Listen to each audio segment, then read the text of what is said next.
कहानी की शुरुआत होती है मुंबई से, जहां हमें देखने को मिलता है कि कैसे एक बवंडर तूफान सब कुछ उड़ा कर ले जा रहा है। उसी में एक लड़का है जो अपने कुत्ते को ढूंढ रहा है। वो उसका सबसे अच्छा दोस्त है, लेकिन जैसे हालात बन चुके हैं अब उसका मिलना मुश्किल है। सब कुछ खत्म हो गया है एक ही झटके में। इससे भी भयानक और खौफनाक मौतें तो ब्राजील के लोगों ने सहन करी। जब वो लोग आराम से बीच किनारे गर्मी में मजे ले रहे थे तो उसी समय समुंदर से उठी एक हवा उनकी तरफ आने लगती है। पहले उन्हें लगा शायद बारिश का मौसम होगा, लेकिन ये उनकी मौत थी। समुंदर से उठी वो हवा खून जमा देने वाली ठंड से भी ज्यादा थी और लोग खड़े खड़े जमना शुरू हो जाते हैं। किसी को कुछ भी समझ नहीं आ रहा है कि हो क्या रहा है। एक लड़की जो खुद की जान बचाने के लिए दूर भाग रही है, उसके पीछे एक उड़ता हुआ प्लेन आकर गिर गया जो बर्फ में जमकर शीशे की तरह टूट जाती है। उसके टुकड़े हर जगह फैल गए। दरअसल ये दौर है 2019 का, जब दुनिया के हर हिस्से में कयामत बरस रही थी। जहाँ से सुनामी नहीं आई तो वहाँ पर सूखा पड़ गया, जहाँ सूखा नहीं पड़ा तो वहाँ इतनी ठंड पड़ गई कि लोग खड़े खड़े जमने लगे। कहीं पर खून खौला देने वाली गर्मी थी तो कहीं पर खून जमा देने वाली ठंड। पूरी तरह से अब ये समझ में आने लगा है कि रहने लायक अब एक जगह नहीं बची है। इसी बीच 27 देश आगे आए जिन्होंने यूनाइटेड नेशन में मीटिंग रखी। इन 27 देशों ने इस आपदा को झेला, जिसमें भारत भी होता है। सभी ने अपनी बातों को रखा, फिर आपसी सहमति से एक फैसला लिया। सभी देशों ने अपने सबसे होशियार और काबिल साइंटिस्ट की टीम बनाई और उस टीम का लीडर होता है टोनी हैंस। इन लोगों ने मिलकर एक फैसला लिया, वो एक ऐसी चीज बनाएंगे जो इन सभी आपदाओं को आने से रोकेगी। ये आविष्कार किसी चमत्कार से कम नहीं था। दरअसल ये एक सैटेलाइट थी जो इन 27 देशों ने मिलकर बनाई थी। उन्हीं देशों ने अपनी सैटेलाइट को इसमें जोड़ा था, जिसका नाम था टचवुड। ये कोई मामूली सैटेलाइट नहीं थी, बल्कि इसका काम था किसी भी आपदा को रोके। सिर्फ यही नहीं, अगर किसी भी देश के ऊपर कोई ऐसी कयामत आने वाली हो तो पहले से वो भागकर उसे खत्म कर दे, या फिर ये सैटेलाइट उसे रोकने की क्षमता रखती है। और जब ये बनकर तैयार हुई तो इसे सभी से सहमति से अंतरिक्ष में भेज दिया जाता है। कहानी आगे बढ़ती है और 2 महीने बाद जापान के टोक्यो शहर में बवंडर घातक रूप लेता है। लेकिन इस आपदा में किसी को नुकसान नहीं पहुंचा, क्योंकि इसे रोक दिया था टचवुड ने। इस चीज से पूरी दुनिया खुश थी और ये सच में उन सभी के लिए एक वरदान था। जहाँ पूरी दुनिया खुश थी तो वहाँ अमेरिका इस चीज से गुस्सा था, क्योंकि टोनी ने बिना डिपार्टमेंट से पूछे टचवुड को एक्टिवेट कर दिया था, जैसे कि सारा क्रेडिट उसे चला जाता और कोई भी अमेरिका की तारीफ नहीं कर रहा था। इसीलिए आज उसे एक मीटिंग के लिए बुलाया गया, जहाँ पर काफी नामी अधिकारी मौजूद थे। टोनी जब अंदर पहुंचा तो वहाँ पर कमेटी बैठी थी जिसके कंट्रोल में ये सैटेलाइट आती है। हेड टोनी पर काफी गुस्सा थे, क्योंकि उसने उनकी इजाजत के बिना ये काम किया। उन सभी का कहना था कि वो टचवुड के राइट्स उन्हें दे दे, ऐसा इसलिए ताकि अमेरिका उसे नासा को बेच सके, फिर उसे भारी मुनाफा कमाए। पर टोनी इनकार कर देता है। उसके पास ही पूरे राइट थे, क्योंकि 90% सैटेलाइट जो प्रोग्रामिंग लगी हुई थी वो उसी के द्वारा बनाई गई थी और वो किसी तरह से अब इन लोगों के सामने झुकने वाला नहीं है। वो साफ साफ कहता है कि उसने ऐसा इसलिए किया क्योंकि उसे लाखों लोगों की जान बचानी थी। अगर वो ऑर्डर के लिए रुकता तो लाखों लोग न जाने कब मर जाते। लेकिन कमेटी को उसकी बात से कोई फर्क नहीं पड़ता, उन्हें तो सिर्फ वो राइट चाहिए थे। उस मीटिंग में मैक्स भी मौजूद था, जो जैक का छोटा भाई था, जो उसे मैसेज करके चुप रहने को बोलता है। पर टोनी झुकने वालों में से नहीं है। उसने डट के सारे सवालों का सामना किया, हालांकि इसके लिए उसे भारी खामियाजा भी भुगतना पड़ता है। कमेटी ने फैसला किया कि अब वो पूरा कंट्रोल ले लेंगे, उसे इस प्रोजेक्ट से बाहर निकाल देंगे। इससे हर कोई हैरान था कि टोनी ने सब कुछ बनाया था, अब उसे ही बाहर का रास्ता दिखाया जा रहा है। पर अमेरिका अपनी चाल चल चुका था। टोनी सब कुछ हार चुका था। वो उठकर मीटिंग से बाहर आया, जहाँ उसके भाई मैक्स ने उसे बोला, अगर तुम चुप रहते या फिर माफी मांग लेते तो आज ये नौबत नहीं आती। टोनी अपनी भाई के इस बात से काफी हैरान था, लेकिन बाद में उसे पता चल गया कि आखिर वो ऐसा क्यों कह रहा था। दरअसल मैक्स अपने बड़े भाई की इस कामयाबी से शुरू से ही जलता था। वो नहीं चाहता था कि उसका बड़ा भाई उसकी पोस्ट पर हो, एक ऊंची पोस्ट पर हो। इसीलिए उसने सेक्रेटरी और गवर्नमेंट दोनों इन लोगों को टोनी के बारे में भड़काया और उनके कान भर दिए, जिसके कारण उन्होंने गुस्से में आकर ये फैसला लिया और बाद में अब उसे ही टोनी की पोस्ट दे दी। जब टोनी ने ये जाना तो उसके पैरों के नीचे से जमीन खिसक गई। अब वो उसे मार भी तो नहीं सकता, वो भाई है उसका। इसी तरह से 3 साल बीत जाते हैं। कोई बवंडर, कोई सुनामी, कोई भूकंप, कुछ नहीं आया, जिससे इंसानों को एहसास हो गया कि पृथ्वी अब हील हो चुकी है। उन्होंने जो कदम उठाया था वो सब कारगर साबित हो गए। लेकिन एक दिन कुछ बहुत ही अजीब हुआ जो सभी के समझ से परे था। यूनाइटेड नेशन की टीम को काबुल के गांव से खबर मिली, वहां कुछ हुआ है। पूरी टीम वहां पहुंची। अफगानिस्तान के तपते रेगिस्तान को पार करके ये लोग उस गांव में पहुंचे, जहां का तापमान 50 डिग्री होना चाहिए था, लेकिन अभी वहां माइनस में तापमान है। जी हाँ, पूरे गांव के ऊपर बर्फ की बारिश हुई, जिससे जो जहां खड़ा था वहीं जम चुका है। लोगों की खड़े खड़े मौत हो गई। कैप्टन इस मंजर को देखकर हैरान थे। भला ये कैसे मुमकिन हो सकता है? आसपास सोल्जर ने जब छानबीन की तो पता चला कि ये कल रात ही हुआ है, क्योंकि बर्फ अभी ताजी थी। फौरन प्रेसिडेंट को वीडियो बनाकर भेज दी गई। जब कैबिनेट ने इस वीडियो को देखा तो उनके भी होश उड़ गए। उन्हें लगा शायद सैटेलाइट में किसी तरह की कोई गड़बड़ी आ गई है, जिसकी वजह से वो काम नहीं कर सकी। अमेरिका के ऊपर अब सभी की नजरें हैं, क्योंकि वो ही इस सैटेलाइट के मालिक हैं। मैक्स बोला कि हमें किसी को जल्द से जल्द स्पेस में भेजना चाहिए ताकि वो गड़बड़ी को ठीक कर सके, पर सेक्रेटरी ने उसकी बात को काट दिया और बोला कि ये सिर्फ जैक ही कर सकता है। उसे इस सैटेलाइट के बारे में सारी जानकारी है, वो ही इसे ठीक कर पाएगा। लेकिन खुद सरकार ने उसे निकाला था, तो वो उसे वापस कैसे लाएंगे? मैक्स इस चीज की जिम्मेदारी लेता है और वादा करता है कि वो किसी भी कीमत पर उसे वापस लेकर आएगा। बाद में हम देखते हैं कि वो अपने भाई से मिलने गया। उसे बोला कि उसे उसकी जरूरत है, वो टीम में वापस आ जाए, लेकिन वो उसकी बात शुरू होने से पहले साफ इनकार कर देता है। अब उसका बर्ताव अपने भाई के प्रति बिल्कुल बदल चुका था। जब से उसने वो चाल चली थी, तब से वो उसे नफरत करने लगा है। लेकिन मैक्स उसे अपनी बातों के जाल में फंसा लेता है। उसका कहना था टचवुड में खराबी आ चुकी है और उससे कुछ लोग भी मारे गए हैं। लेकिन अभी तो ये शुरुआत है, अगर इससे ज्यादा लोग मारे गए तो पूरी जिम्मेदारी तुम्हारी ऊपर आएगी, क्योंकि तुमने ही इसे बनाया था। टोनी सोच में पड़ गया, पर दिल पर पत्थर रखकर बोला कि ठीक है, मैं आऊंगा। वहाँ दूसरी तरफ अमेरिकन गवर्नमेंट ने भारत को इसरो से मोहम्मद हबीब नाम के एक साइंटिस्ट को इस खराबी को चेक करने के लिए भेजा। तो उसने पूरी सैटेलाइट की जानकारी को एक हार्ड ड्राइव में कॉपी कर लिया, फिर उसे एक सेफ जगह पर ले जाकर रख दिया। परंतु जब वो एक पैसेज से गुजर रहा था, उसी समय सारे दरवाजे अचानक से बंद हो गए। हबीब डर गया कि ये क्या हो गया। उसने तो कुछ नहीं किया, अचानक प्रेशर इतना बढ़ गया कि वहाँ की खिड़कियां टूट गई। तेज हवा के चलते वो वहाँ से उड़कर बाहर चला गया, जिससे उसकी एक दर्दनाक मौत हो गई। लग रहा है जैसे मानो ये किसी ने जानबूझकर किया, और ऐसा किसने किया ये आपको आगे पता चलेगा। फिलहाल अभी हम चलते हैं हांगकांग। गर्मी बेहद ज्यादा बढ़ गई है। जो लोग वेदर काउंसिल में काम करते हैं, जब वो कुछ सामानों को लेने के लिए ग्रोसरी स्टोर पर गए तो बार बार उसकी बिल्ली फ्रिज में जाकर बैठ जाती है और उसे बड़ा ही अजीब लगा। अंडों को लेकर जब वो बाहर आता है तो एक झटका लग गया, जिससे कुछ ही अंडे जमीन पर गिर गए और उनका वही आमलेट बन गया। इस कदर गर्मी यहाँ पर बढ़ चुकी है, लेकिन अभी तो कुछ और भी होना बाकी है। इससे पहले कि वो गाड़ी में बैठता, लोगों की चीखें सुनाई देने लगी। वहाँ की जमीन पर लावा बाहर आने लगा था। ऐसा लग रहा है कि वो किसी ज्वालामुखी पर खड़े हैं। अचानक तापमान 100 के पार पहुँच गया। 2 हिस्सों में जमीन बढ़ गई और बीच में से किसी गर्म तपता हुआ लावा बाहर आने लगा। लॉन ने अपनी कार को फुल स्पीड में किया और उसी लावे के बीच से होते हुए आगे आने लगा, लेकिन पीछे लोग मर रहे थे। वो चीखें उसकी कानों में गूंज रही थी। न जाने कितनी लोगों की गाड़ियां उस दरार में चली गई। ऊंची ऊंची इमारतें भी अब ताज के पत्तों की तरह गिरने लगी थी। लॉन जैसे तैसे करके ब्रिज के इस पार आ गया, जहाँ का तापमान एकदम नॉर्मल था। ऐसा लग रहा है कि मानो यहाँ कुछ हुआ ही ना हो, सिर्फ उसी जगह पर यह चीज हुई थी। ये खबर आग की तरह फैल गई। टोनी को इमरजेंसी में स्पेस जाने को कहा गया ताकि वो जल्द से जल्द उस गड़बड़ी को ठीक कर सके। जाने से पहले वो अपनी बेटी को गले लगाता और उससे वादा करता है कि वो जिंदा वापस आएगा, वो बस उसका इंतजार करे। रॉकेट में बैठकर वो ऊपर स्पेस स्टेशन में पहुंचा, जो उसने खुद ही बनाया था। वहाँ पर हर देश के लोग थे, जैसे कि आपको पता ही है, पर एक कमांडर थी जो सब कुछ संभालती है। उसने टोनी को टीम से मिलवाया। टीम को उस हांगकांग में हुई चीजों के बारे में जानकारी थी।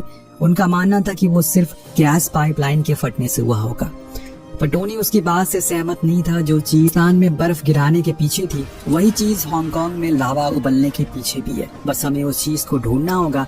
इस बीच धरती पर मैक्स अपनी गर्लफ्रेंड सारा के साथ कुछ अच्छे पल गुजार रहा था। दरअसल सारा सीक्रेट सर्विस में थी और इन दोनों की मुलाकात व्हाइट हाउस में हुई थी पहली बार। अचानक तभी मैक्स के पास लॉन का कॉल आया, जिसने बताया कि जो हादसा उसके शहर में हुआ था वो किसी पाइपलाइन के फटने से नहीं, बल्कि टच वुड में जो गड़बड़ी आई है उसके कारण हुआ है। लेकिन मैंने जब चेक करने की कोशिश की तो किसी ने मेरा अकाउंट ही डीएक्टिवेट कर दिया। ये सुन मैक्स हैरान रह गया। जब उसने अपना अकाउंट चेक किया तो उसके साथ भी यही सेम चीज थी। उसे लगा शायद ये सरकार के किसी अंदरूनी आदमी का काम होगा, जो गड़बड़ी को छुपाने के लिए सब कुछ कर रहा था।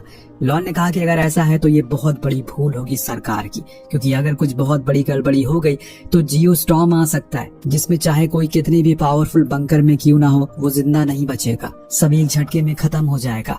मैक्स उसे शांत होने को कहता है और इतने में सारा तैयार होने लगी। उसे फौरन व्हाइट हाउस में बुलाया गया, क्योंकि प्रेसिडेंट ने एक अर्जेंट मीटिंग बुलाई थी। मैक्स को बड़ा अजीब लगा, अचानक इतना भी क्या अर्जेंट है। वहाँ स्पेसशिप में टोनी के पास सेक्रेटरी जनरल की वीडियो कॉल आती है, जो उसे और उसकी टीम को जल्द से जल्द गड़बड़ी को ठीक करने के ऑर्डर देते हैं। साथ में जो चीज हांगकांग और काबुल में हुई थी उसके पीछे की वजह भी इकट्ठा करने को कहते हैं। टोनी उन्हें ये भी बताता है कि उनकी टीम का साइंटिस्ट मारा गया, न जाने क्या वजह थी उसकी मौत की। अब ऑर्डर मिलने के बाद टोनी पूरी तरह से सतर्क हो गया। सबसे पहले उन सारी सैटेलाइट को वो चेक करना शुरू करता है जिन्हें जोड़ा गया था। उसने सभी को बड़ी बारीकी से जांचा, किसी में कोई खराबी नहीं आई थी। तो वो मेन सैटेलाइट को चेक करने गया, उसके हाथ एक बड़ा खुलासा लगा। किसी ने इस टचवुड को कुछ इस तरह से सेट कर दिया है कि काबुल में गर्मी की जगह बर्फ गिरे तो वही हांगकांग में बर्फ की जगह गर्मी हो। कमांडर को समझ में नहीं आता कि ये किसका काम हो सकता है और इसके पीछे क्या मकसद है। इधर हम पृथ्वी पर देखते हैं लॉन जब अपने ऑफिस में काम कर रहा था, अचानक से सारी लाइट ऑफ हो गई। उसे आशंका हुआ जैसे कोई आ रहा हो, इसीलिए वो फौरन छुप गया। उस जगह से जब बाहर देखा तो पाया कि कुछ लोग सूट में आए हैं जिनके साथ कुछ हथियार बंद भी है। वहाँ काफी सिस्टम थे जिन्हें उन्होंने सिर्फ उसके पीसी के सारा डेटा को चुराया, फिर वहाँ से फौरन चले गए। लॉन को समझ आया कि ये हैकर हो सकते हैं, इसीलिए बाहर आकर उसने तुरंत मैक्स को कॉल किया जो सारा के साथ था। वो उसे कुछ घंटे में न्यूयॉर्क मिलने के लिए बुलाता है क्योंकि उसके हाथ में कुछ ऐसी चीजें लगी है जो सब कुछ साफ कर देगी। मैक्स के पीछे सारा भी थी तो वो उसे घबराया हुआ देखकर उसके साथ चलने को बोली। दोनों 4 घंटे बाद लॉन के पास पहुंचे, पर वहाँ जब लॉन रोड क्रॉस कर रहा था तो उसके पीछे खड़ा एक आदमी उसे जानबूझकर कार के आगे धक्का देता है, जिससे वो वहीं तड़पने लगता है। वहाँ इतनी भीड़ थी कि मैक्स उस आदमी को देख नहीं सका। हर तरफ अफरा तफरी मच गई। मरते मरते भी लॉन मैक्स को उन हैकर के नाम बताने की कोशिश करता है, लेकिन उसकी जबान पर वो नाम आए उससे पहले ही उसका दिल रुक गया। मैक्स लॉन की मौत से पूरी तरह से टूट चुका था क्योंकि वो उसकी आखिरी उम्मीद थी, लेकिन उससे पहले वो उसका एक अच्छा दोस्त था। उस हैकर का नाम एक राज बन के रह गया। इधर हम टोनी को देखते हैं जो अपनी टीम के साथ स्पेसशिप में हर चीज की जानकारी ले रहा है। तभी उसे इंडियन साइंटिस्ट का ख्याल आया जिसकी पिछले हफ्ते मौत हो चुकी है। उससे पहले उसे यहाँ भेजा गया था इस गड़बड़ी को ठीक करने के लिए। जब उसने उस दिन का सीसीटीवी फुटेज को खंगाला तो उसे पता चला कि हबीब ने सिस्टम के सारा डेटा को एक हार्ड ड्राइव में ट्रांसफर किया था जिसे उसने किसी जगह पर रखा था। टोनी के लिए वो हार्ड ड्राइव काफी काम की हो सकती है। वो उसे ढूंढने में लग गया, लेकिन हबीब ने वो कहाँ छुपाई है ये पता लगाने में काफी मुश्किल हो रही थी। शायद उसे पता चल चुका है कि अगर उन लोगों के हाथ ये लग गई तो पूरी दुनिया खत्म हो सकती है। काफी जद्दोजहद के बाद टोनी उस हार्ड ड्राइव को ढूंढने में कामयाब हो गया। जब कमांडर ने उसे सिस्टम में लगाया तो जानने को मिला उनके होश उड़ गए। किसी ने सैटेलाइट को हैक कर लिया और कुछ इस तरह से सेट किया है कि काबुल में बर्फ गिरे और हांगकांग में लावा। ऐसे ही बाकी देशों में भी होगा। जो चीज वहाँ मुमकिन नहीं है वहाँ वही चीज होगी। यहाँ तक कि उसने सभी अकाउंट को भी बंद कर दिया है जिन लोगों के पास इसका एक्सेस था। ये जानकारी मिलने के बाद टोनी के होश उड़ गए कि भला ये कौन कर रहा है। तभी उसके दिमाग की बत्ती जली। उसने अपने खुद के देश के प्रेसिडेंट पर शक हुआ। ये काम उन्हीं का हो सकता है। ऐसा करके वो दूसरे देशों को कमजोर करना चाहते हैं, फिर उनके ऊपर अपना कंट्रोल बनाकर इस पूरी दुनिया को कंट्रोल में लेना चाहते हैं। खैर ये तो आज के समय में भी हो रहा है। तो अब टोनी इस चीज के बारे में मैक्स को बता देता है। हालांकि उसे प्रेसिडेंट वाली बात पर तो यकीन नहीं था, लेकिन हैकर वाली बात पर उसे भरोसा था क्योंकि लॉन भी कुछ ऐसा ही बोलने की कोशिश कर रहा था। वो अपनी एक खास मित्र के पास पहुंचा जो एक काबिल हैकर थी। अब मैक्स ने उसे अपना अकाउंट जो फिलहाल उसके कंट्रोल में नहीं था, लेकिन जितनी भी चीजें उसके एक्सेस में थी, उसे देखने के बाद वो साफ साफ कह देती है पूरे टचवुड को हैक कर लिया गया है। किसी ने इसके अंदर एक खास किस्म का वायरस डाला है जिसे अब सॉल्व कर पाना बेहद मुश्किल होगा। हो सकता है कि यह बहुत देर हो जाए। लड़की ने बताया कि ये किसी पॉलिटिकल पावर का हाथ है क्योंकि ये काम आम इंसान तो कभी नहीं कर पाएगा। मैक्स को ये समझने में देर नहीं लगती कि जिस चीज को किसी समय में इंसानों को बचाने के लिए बनाया गया था वो अब एक भयानक हथियार में तब्दील हो चुकी है। टोनी ने जो कुछ भी कहा था सब कुछ सच निकला। वहाँ टोनी के लिए मुश्किलें बढ़ती जा रही है क्योंकि अभी उसके पास एक नोटिफिकेशन आई है जिससे पता चला है कि अब टचवुड के ऊपर कंट्रोल उसका खत्म हो चुका है। यहाँ तक कि जो उसमें 27,000 छोटी छोटी मिसाइल लगी है उसे भी वो कंट्रोल नहीं कर सकता। मतलब अब साफ है तबाही आने वाली है और जल्दी ही आने वाली है। टोनी ने फौरन मैक्स को वीडियो कॉल करी और सारी चीजें समझाने की कोशिश करी। वो साफ कहता है कि इसका अभी सिर्फ एक ही उपाय है, उसे इस पूरे टचवुड को रीसेट करना पड़ेगा। ये मुमकिन ही नहीं है क्योंकि इसके लिए उसे प्रेसिडेंट की 10 उंगलियों के प्रिंट चाहिए और रेटिना स्कैन भी चाहिए। उसके बिना वो सैटेलाइट में कोई बदलाव नहीं कर सकता। पर टोनी ने बताया कि अभी तो ये मुमकिन नहीं है क्योंकि प्रेसिडेंट दौरे पर गए हैं। और जब उसने कहा कि टोनी को पूरा यकीन हो गया इसके पीछे प्रेसिडेंट का ही हाथ है क्योंकि ऐसे समय पर उन्हें कौन से देश के दौरे पर जाने की जरूरत पड़ गई जब सभी देश खुद अपनी चीजों से परेशान हैं। टोनी मैक्स का साथ देने को राजी हो जाता है। वो प्रेसिडेंट की हर छोटी छोटी चीजों पर नजर रखने लगता है। उसने सारा से भी मदद मांगने की कोशिश करी, लेकिन वो ये कहकर इनकार करती है कि इसे उसके भाई पर जरा भी भरोसा नहीं है। वो उसके लिए अपनी नौकरी दांव पर नहीं लगाएगी। स्पेसशिप में अब माहौल बहुत ज्यादा गंभीर हो चुका है क्योंकि एक के बाद एक अलर्ट आने लगे थे और सबसे पहला अलर्ट जो हमने देखा वो था रियो डी जनेरियो। यानी कि ब्राजील, जहाँ लोग आराम से सनबाथ ले रहे थे कि तभी उनके सामने समुद्र पर एक ठंडी हवा का झोंका आया। ये हवा इस कदर ठंडी थी, जो लोग इसकी चपेट में आए वो सब मारे गए। तो वहीं एक तरफ मैक जो अब सीधा फ्लोरिडा पहुंचा, जहाँ प्रेसिडेंट की इलेक्शन स्पीच थी। हजारों की तादाद में लोग वहाँ मौजूद थे, सारा भी वहाँ थी। अब मैक्स ने सेक्रेटरी को पकड़ा और उसे विस्तार में बताया कि अब टच वुड कोई वरदान नहीं बल्कि एक हथियार बन चुका है। हमने उसे ऊपर सारा कंट्रोल खो दिया है, पूरी दुनिया के ऊपर तबाही का खतरा है, जल्दी सब कुछ खत्म हो जाएगा। सेक्रेटरी को उसकी बातों पर यकीन नहीं था, लेकिन जब मैक्स ने सारा डेटा दिखाया तो उसके होश उड़ गए, उसके चेहरे के हाव भाव बदल गए। उसने ये तक कह दिया कि ये सब अनजान ने नहीं बल्कि जानबूझकर किया जा रहा है, इसके पीछे किसी बड़ी पॉलिटिकल पावर का हाथ है। सेक्रेटरी ने हैरानी से पूछा कि आखिर तुम्हें ये सब कैसे पता चला। उसकी ये बोलने की देरी थी कि तब तक मैं समझ चुका है कि ये ही लोग इन सब चीजों के पीछे हैं, और खुद सेक्रेटरी भी समझ चुका था कि अब मैक्स उनके लिए बहुत बड़ी परेशानी बन चुका है। उसे रास्ते से हटाना होगा और इसीलिए वो उसे बातों में उलझा कर एक कमरे में ले गया।